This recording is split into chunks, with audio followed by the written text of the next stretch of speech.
I'm curious if you can share examples of some of the high leverage systems that you have in your marriage or as a father that feel like they help you show up in the best way. Yeah, I mean, this whole idea of high leverage systems is just to say that if you think of life as being about inputs and then outputs, most of us live in this fixed loop where you put in a unit of input and there's a unit of output.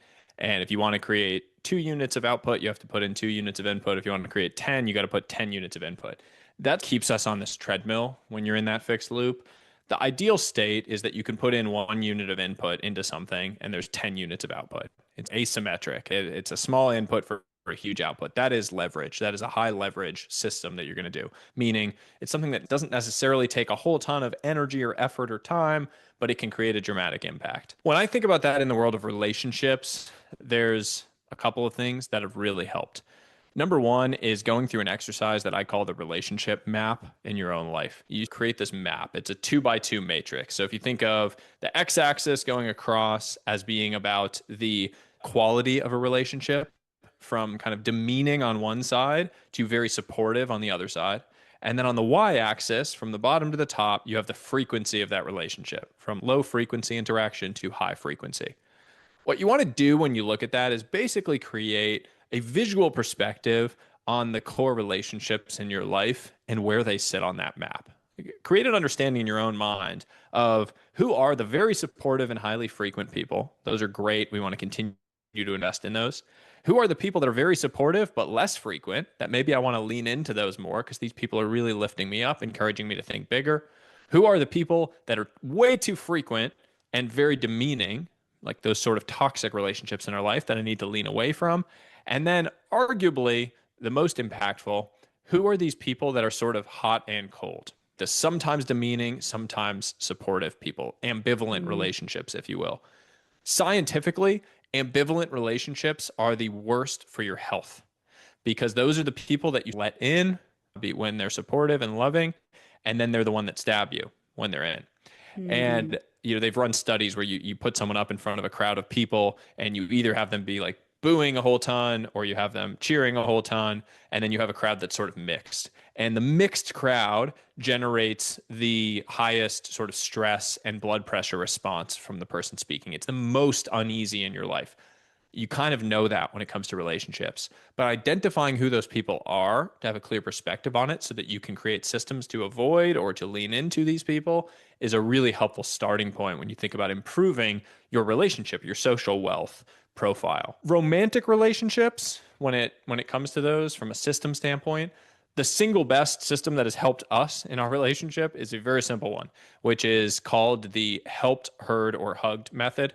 Mm. Basically, when someone comes to you with a problem, you ask, do you want to be helped, heard, or hugged? Helped is advice given, heard is just listen, let the person vent, and hugged is just listen and then provide comforting touch. That is so impactful for a lot of people. I would say men especially, because we tend to be fixers. Like our bias is to fix. And so what would happen in my relationship with my wife is she would come home with some sort of problem. I would go into fixer mode and I'd be listening, analyzing, trying to fix the problem. I would try to offer a solution. And then I'd be so confused as to why it didn't resonate or why she got annoyed at me or frustrated. And what I came to realize after internalizing this idea of helped, heard, or hugged is that I was showing up in the way that made sense to me, not the way Mhm. she needed me to show up in the moment. And when you're talking about a relationship, again, to the point of us versus problem, she needs me to show up in the way that's helpful for her in that moment, not the way that's natural to me.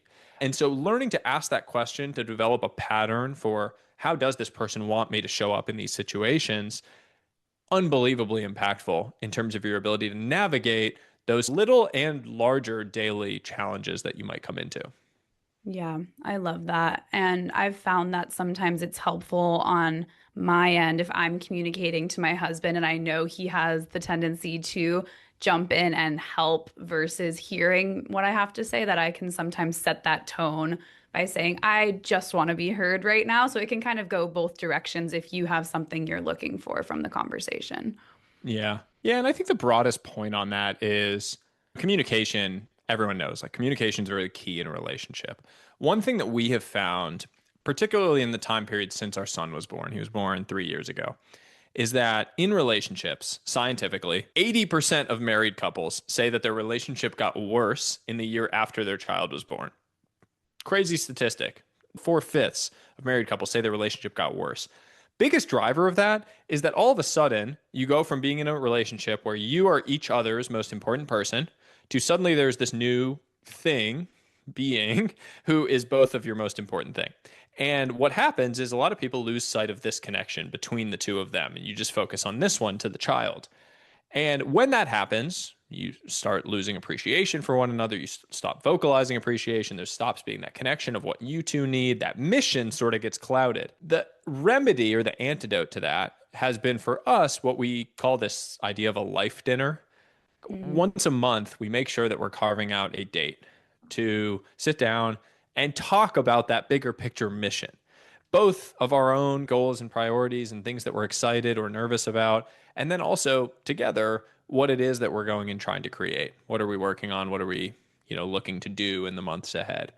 That has been a fun and also extremely positive, impactful ritual in our relationship to just make sure that we get the time for us that sits alongside all of the chaos that comes in those early months and years of having a young kid in the house.